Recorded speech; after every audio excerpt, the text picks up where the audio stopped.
In November 2023, Ford South Africa celebrated their 100th anniversary in the country. Fitting then that in this episode, All Things Motoring is celebrating its 100th episode.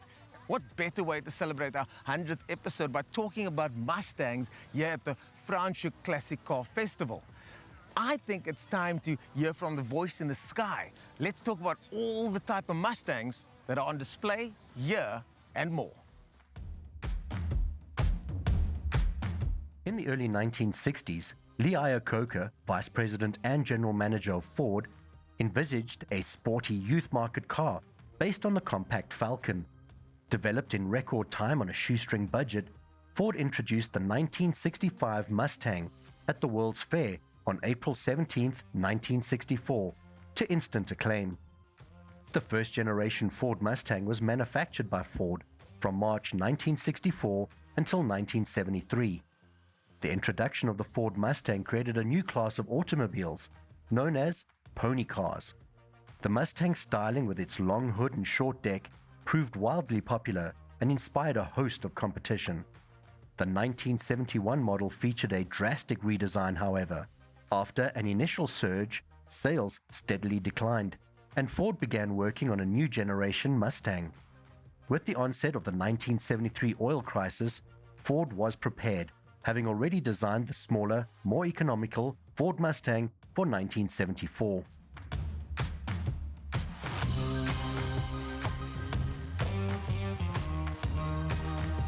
But the Countach Festival isn't just about Ford Mustangs. Take a look at this herd of AMGs here next to me, all two-door and all very special and unique. The festival is a collection of cars that gather together, curated, special, interesting, and unique.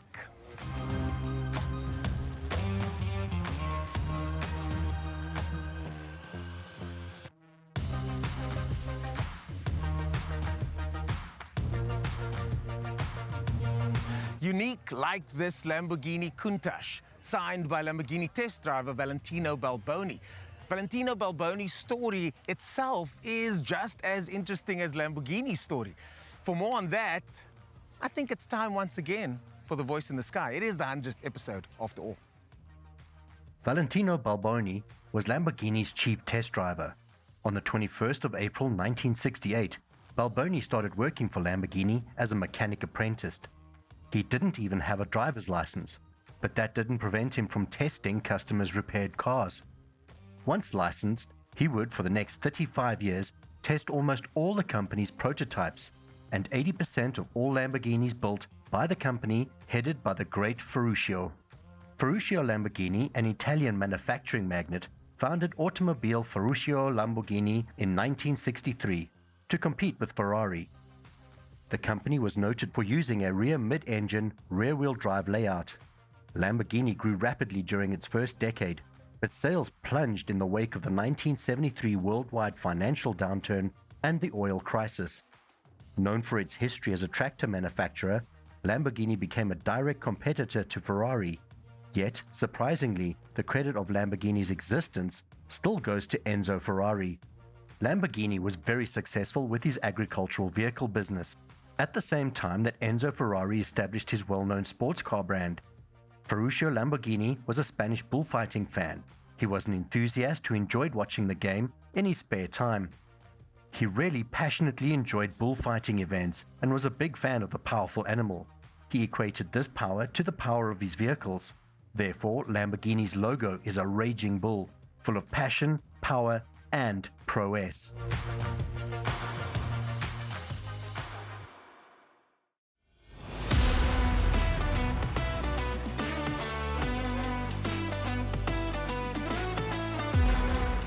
When you know the name before you know the man, that means something. And this over here is Carlo Biglietti, who is known for all things Ferrari. Carlo, I understand that you went through an extensive 5-year process of restoration on what is a legitimate barn find. Please tell us a bit more about this special car. Yeah, Ernest, this car came by my way through my client, my good client, obviously, and he sourced the car. We found it, funny enough, this car popped up on Gumtree of all places. It was a wreck. I mean, it was rusted through and through. And I said, look, we've got a solid car here. The chassis number, the engine number, everything correlates to a proper 308 Ferrari GTB, as we were, you know. So yeah, and that's where it all started. Yeah. And it turned out beautifully. It's always nice to see something like this in its natural habitat and not left to wither away in a barn somewhere.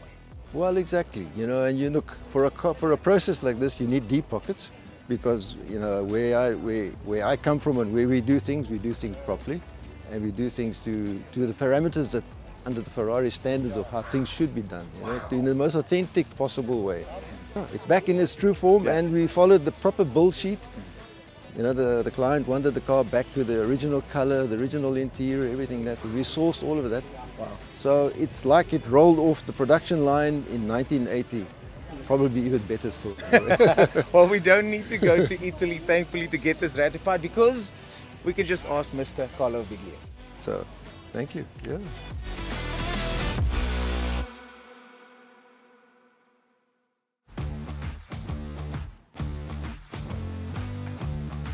And then there's this part of the show, 40 of the finest, where each manufacturer is represented by one of their finest examples. And to find out more about this incredible concept and the event as a whole, I'm chatting to the CEO and founder, Mr. Theo Lotter. Theo, your name, I think, will resound with many people in many aspects, but let's talk about the show here. What is 40 of the finest, and what is the show all about? Okay, well, first of all, 40 of the finest is our flagship display on the event, on the Franschhoek Classic Car Festival. And what we do is we selected 40 brands. The pre-launch event we had in town. And there was an area that had 40 parking bays. So we had 40 cars. Is that where that comes from? Yes, and then we did research, and if you look at the live brands in South Africa, vehicle brands, there are 40. Wow. So we said, okay, so we're going to have one of each of the classics pre-95. Yeah. And put a display together, which was a lot more difficult than what I expected. I can imagine it would be difficult. You know, it's certainly grown just from last year. And what we will do, the plan going forward is, once we've now established the classic car network and selection of the cars, we'll then annually add the very latest release of the new brand next to it. Wow. So that is the final, that's the vision of it. We've got to have an event that fits Franschhoek, first of all. Secondly, it's done absolutely professionally. And the only way to get there is to then have a strategy, plan it, test a few things, see which one works, put your own money in first, and then, but have a plan of where you go beyond that. And that's it's like a startup business. Yeah. It is a startup business, and that's exactly how we approached it. All of these cars from their brands are iconic in their own way. And that's the test. It's not just the show. It's not a concourse, not this. Is it an iconic car? And that's the test. And I think, you know, that's one of the examples. A world-class vision, a world-class strategy. Watch out for the festival in 2025.